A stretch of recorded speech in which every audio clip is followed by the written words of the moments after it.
Hello. Ayan. Good morning po sa ating lahat.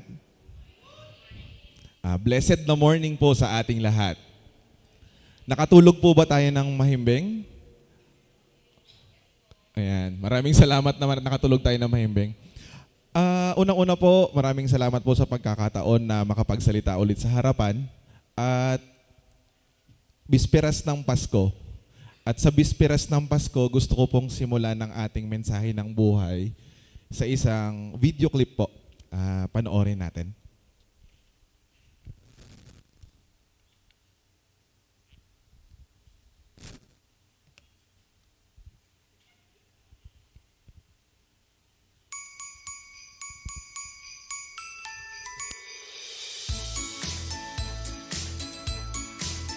Ayan! Pasko na!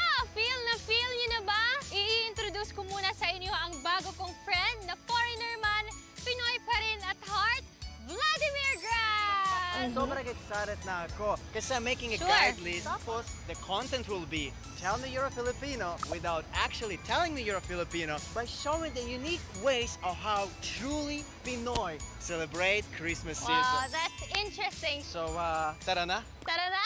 Game? Game!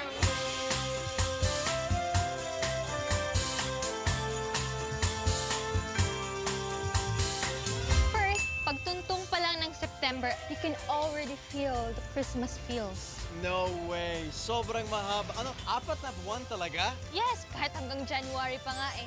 Wow! So next, maririnig mo na yung mga Christmas songs sa radyo, sa mall, sa mga kalye o kahit saan pa man. You know what I see, V? That Filipinos are actually love celebrating, Yep. especially when it comes to Christmas. Pero hindi lang yan, Vlad. Mula sa loob ng bahay hanggang sa mga kalye, punong-puno yan ng mga Christmas decors. You know what, V? I surely can say that Mga Parol is the most recognizable Christmas symbol dito sa Philippines. Yes! Everywhere! In fact, meron pa tayong tinatawag na Giant Lantern Festival sa San Fernando, Pampanga. Wait lang, kasi gusto ko makita Christmas decors dito sa mga streets. Oh. Tara na? Tara! Ang dami Let's dyan go. sa tabi-tabi. Let's Teka, go. dito ba? Doon! Tara, tara, tara!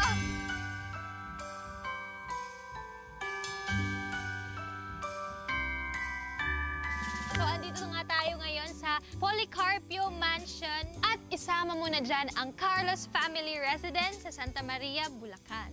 V, when can we go to Bulacan? Ngayon! Ngayon! Tara na! Let's go! Pasko talaga ay ang panahon para sa pagbibigayan, para sa mga donation drives at iba pang pagkakawang gawa para sa mga kapwa. Tapos for all of you watching us right now can actually initiate their own gift-giving drive or support one in their community.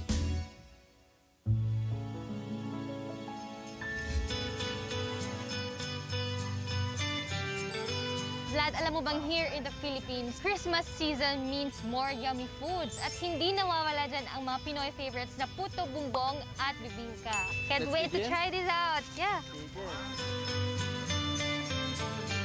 Hi V, meron ako something para sa'yo.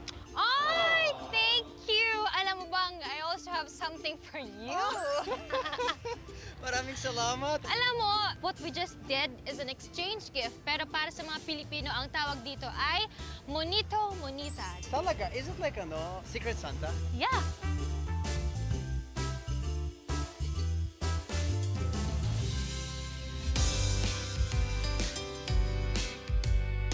Alam mo ba, Vlad, na naging parte na rin ng Christmas celebration naming mga Pinoy ang panonood ng mga pelikula? Wow, talaga? Oo, alam mo bang may film festival na ginaganap tuwing Pasko? Wow, it actually V looks like we adopting the bagong normal talaga. Yep. Diba?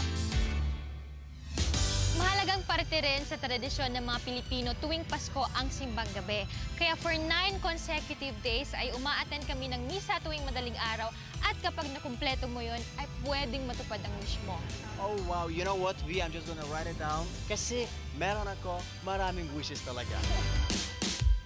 So Vlad, itong salo-salong ito ang isa sa mga pinaka-highlights ng Paskong Pinoy, ang Noche Buena! Ano yun? Kasi mukhang parang maliit ng turong. No! At pagsasalubungin naman ang New Year, may handaan din. Ang tawag dito ay Medianoche. Pero ang isa pang paraan sa pagsalubong ng bagong taon ay ang paggawa ng ingay para mataboy ang mala sa pagsalubong ng bagong taon. Okay? Try mo. Okay, sige. Isa, dalawa, tatlo. Alam mo ba, ang Pasko sa Pilipinas, Vlad, ay umaabot hanggang January 6 because of the Feast of the Three Kings. At yun na din yung ending ng Christmas season dito sa Pilipinas. Christmas season in the Philippines is much more fun with you kasi we celebrate it with our friends, our families, and loved ones. Maligayang Pasko, V, at maraming salamat for sharing all this with me. At complete na sa list ko. Yay! I'm so happy for you. And Happy happy holidays, everyone! Ayan. Ang mensahe ko po ngayon ay iikot sa isang reminder, isang pagpapaalala. Okay? Merry Xmas po sa ating lahat. Isang reminder, Merry Xmas po sa ating lahat. Pwede nating ibalik yung slide. Merry Xmas po sa ating lahat. Hindi, Merry Xmas po sa ating lahat. Hindi, Merry Xmas po sa ating lahat. Bakit ko po ba pinipilit sa inyo ang Xmas sa ating lahat? Ang aking mensahe po ngayon ay patungkol or pagpapaalala sa atin. Next slide po, please. Do we still celebrate Christmas with Christ?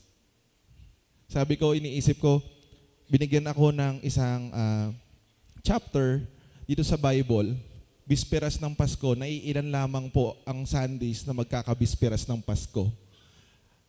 At napapansin ko po, lahat tayo busy-busy sa paghahanda ng Noche Buena, busy-busy sa pagpapapalit ng mga bagong pera, busy-busy sa pagbili ng mga bagong damit. Pero parang nakakalimutan po natin. So, Merry Xmas po sa ating lahat. Hindi po ba? Or Merry Christmas po sa ating lahat. Malaking question mark po kayo sa atin.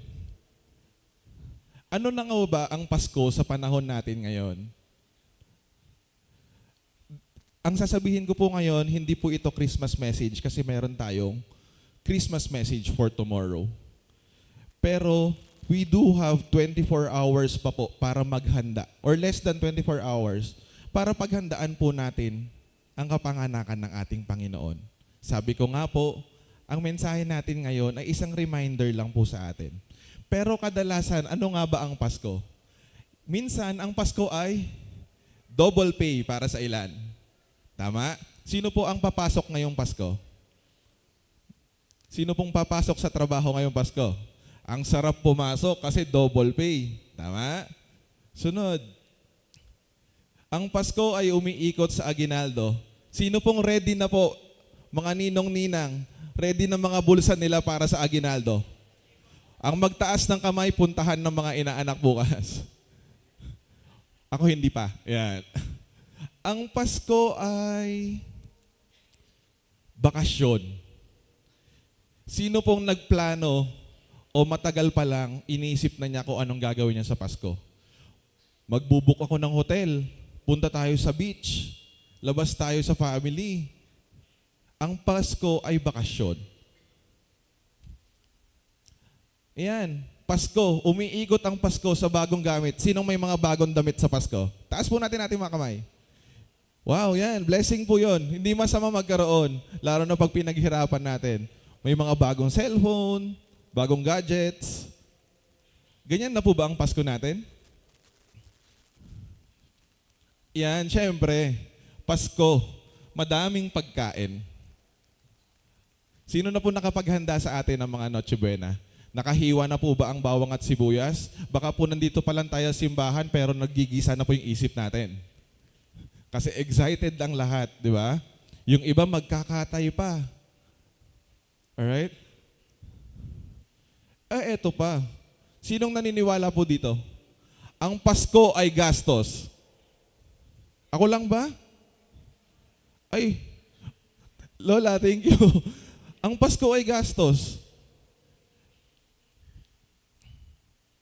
Etong malungkot. Ang Pasko ay isang regular na araw lang na walang pinagkaiba sa ibang araw ng buong taon. Meron po bang nakaka-experience ito ngayon? Yes, Adam? Yan. Alam nyo po,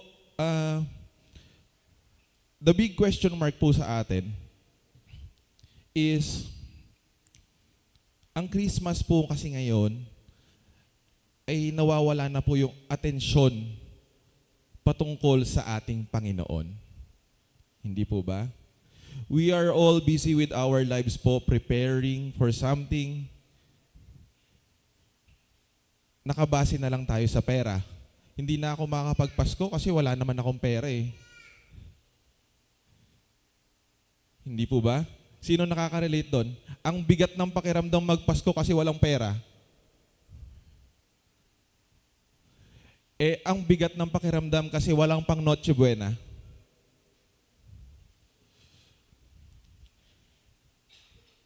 Ang bigat ng darating na Pasko kasi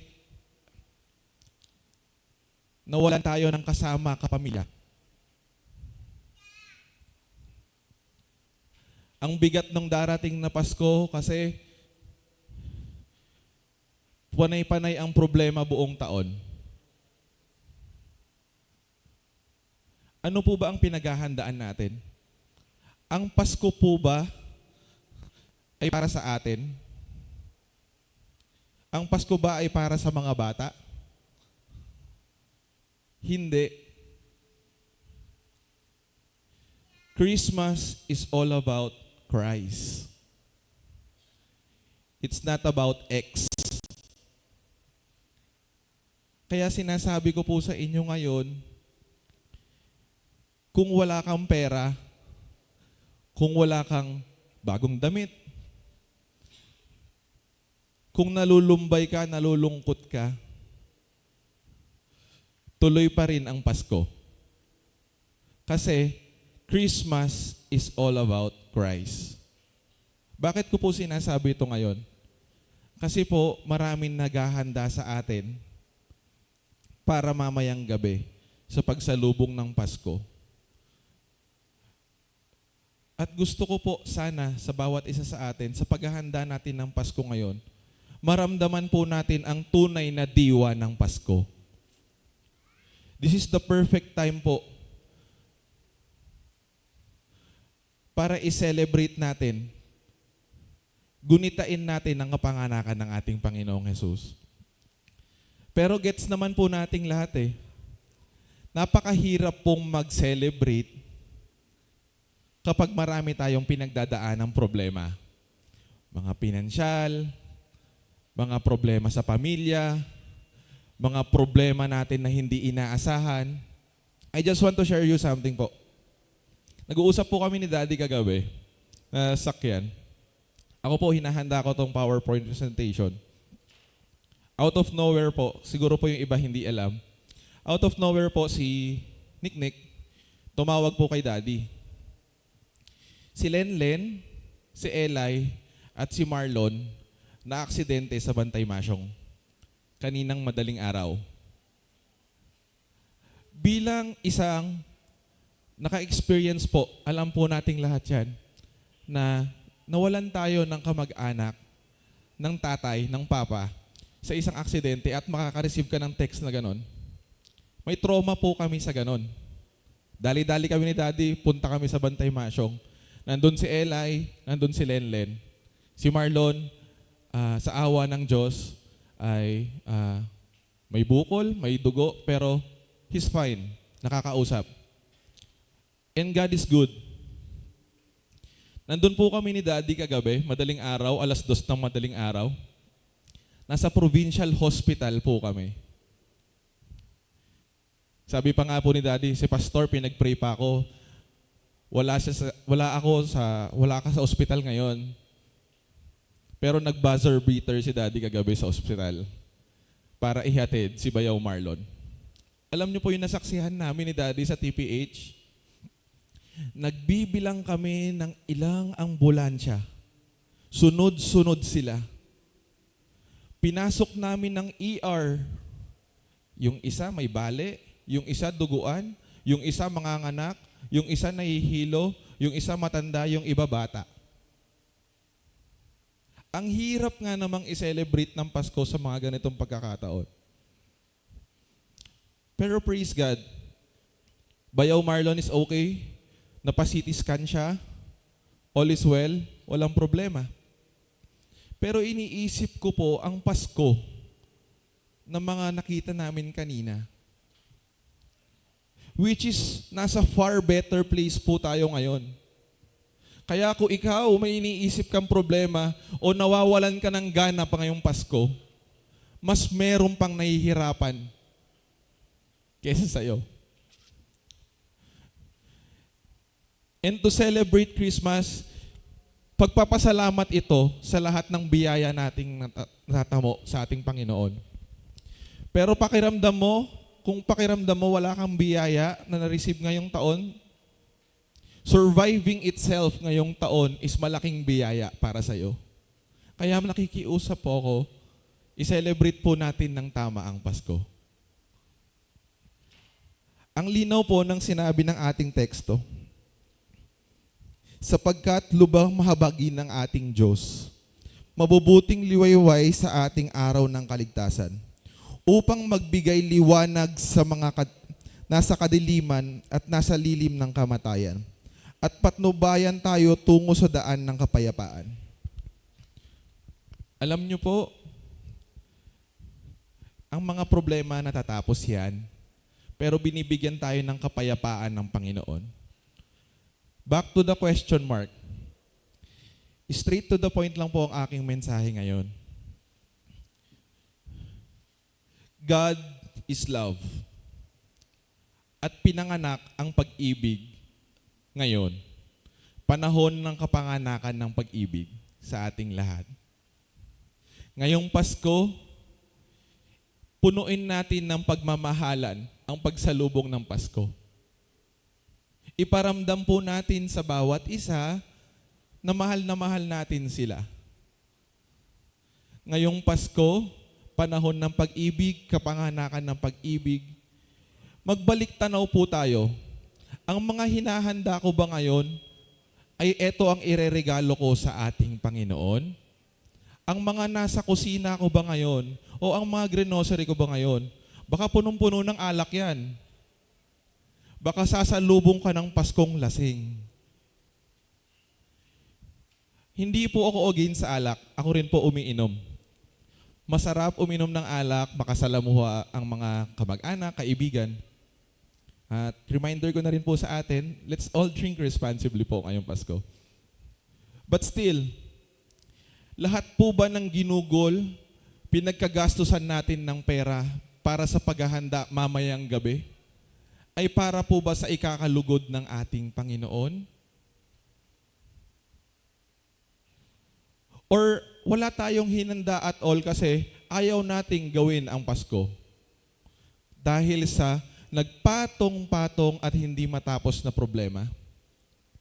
Let's still continue to celebrate Christmas. Because Christmas, it's not about the X. It's all about the Christ. We are praising po para bukas. Sabi ko nga po, ang mensahe ko ngayon, hindi na po bago sa ating pandinig to. But it's a refresher for us and a reminder for us. Uulitin ko po, ang Pasko natin, sa paghahanda natin ng Pasko, let's praise God.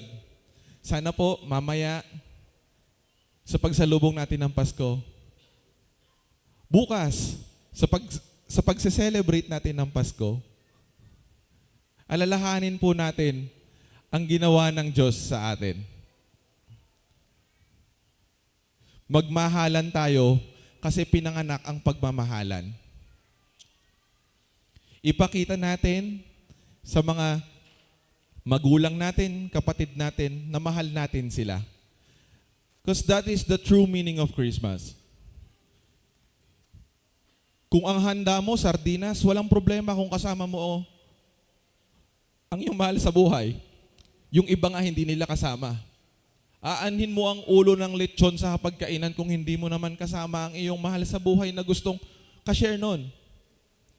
But with you, na may problema kung anong ihahain pero kasama ang mahal sa buhay, that's more than enough para i-celebrate ang Pasko.